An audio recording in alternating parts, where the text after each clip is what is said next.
Muito bem, sejamos todos bem-vindos a mais um programa virtual Luz para o Meu Caminho.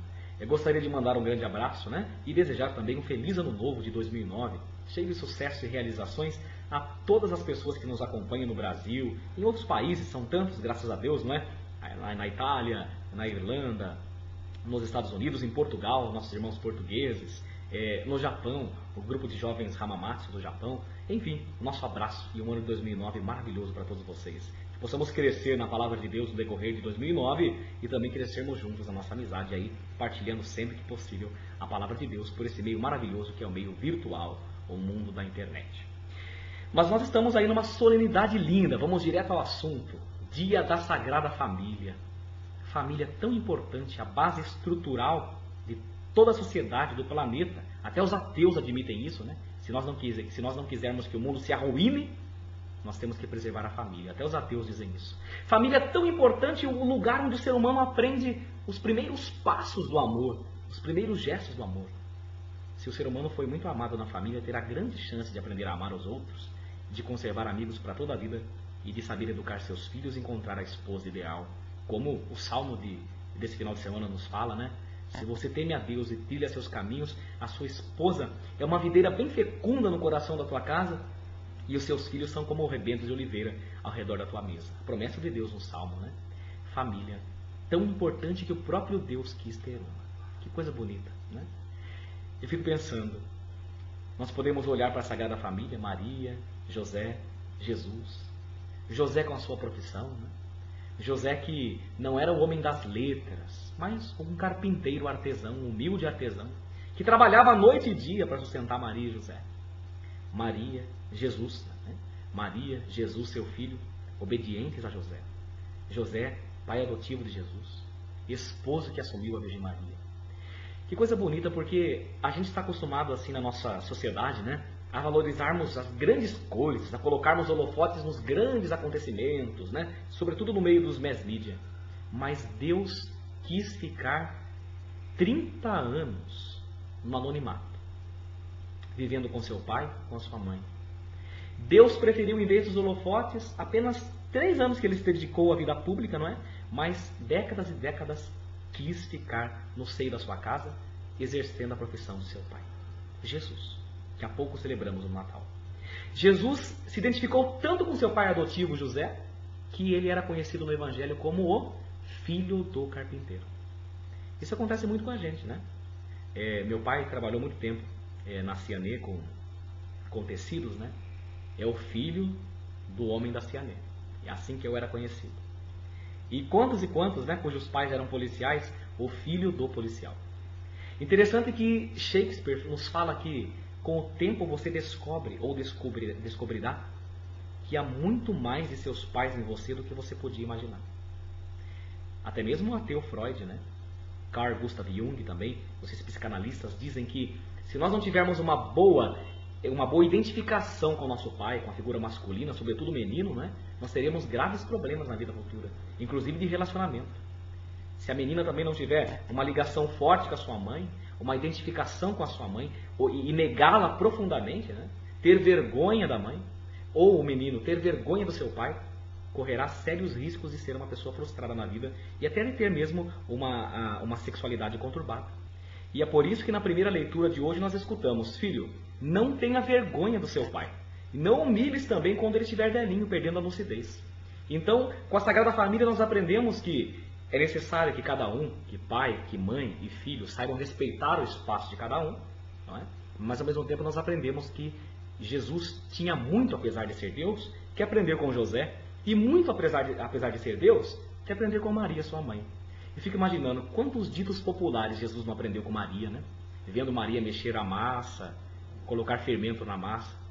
Mais tarde, com 33 anos, pôde citar esse exemplo para explicar, por exemplo, o reino de Deus, Talvez, às vezes, vendo Maria perdendo alguma coisa pela casa e procurando, pôde se lembrar também da mulher que tinha aquela história da moeda perdida, Enfim, ou então, Jesus, que é o Filho de Deus, a fonte de toda a sabedoria, aprendeu a ler, aprendeu o beabá do hebraico com José.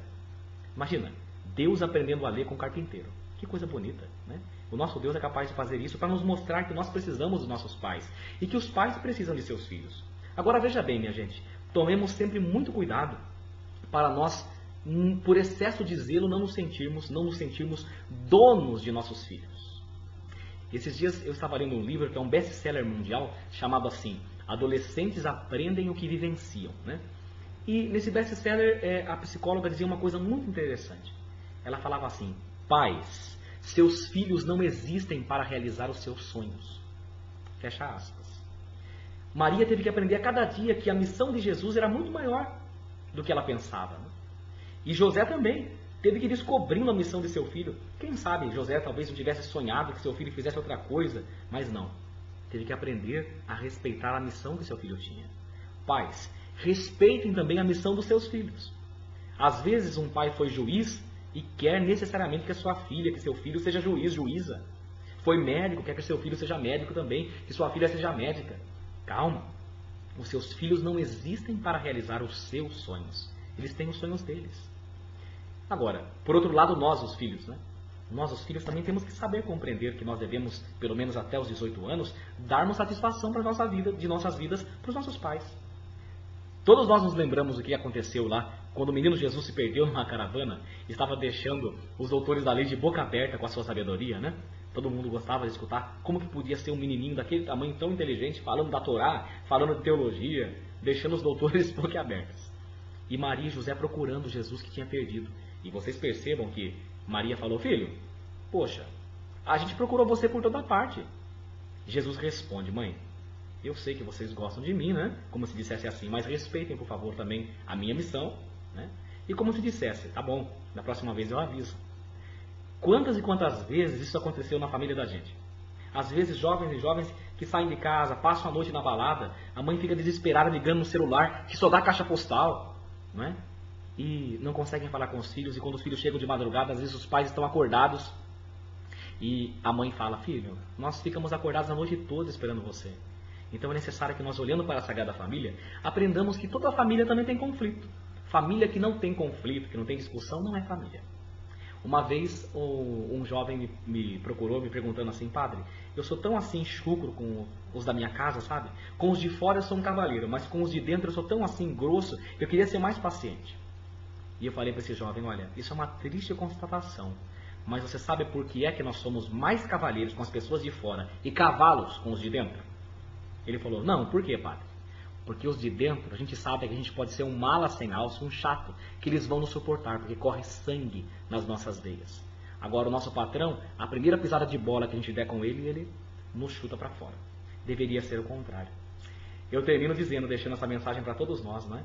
Um lar, uma casa, aliás, é feita de tijolo e pedra, né? Diz um pensador anônimo. Mas um lar é feito de amor, como o lar da Sagrada Família. E também havia um jornalista norte-americano que falava assim, o nome dele é John N. Pierce. Ele falava assim: lar é um lugar que você cresce querendo deixar e envelhece querendo retornar. Valorize a sua família. Não se tranque no seu quarto e deixe seu pai sozinho lá, não. Seja como Jesus, que sabia conversar com José e com Maria, que santificou a vida de família. Comer comida de mamãe, ganhar presente do papai. E não importa se seu pai é adotivo ou não, se são separados. As pessoas que te criaram, as pessoas que te adotaram, vale a pena valorizá-las, porque isso fica para toda a vida. Esse é o nosso verdadeiro tesouro. Um grande abraço para todos vocês que nos acompanham, que Deus os abençoe, feliz 2009 e aprendamos com a Sagrada Família a valorizar a nossa família, porque família é tão importante que Deus quis ter uma. Amém.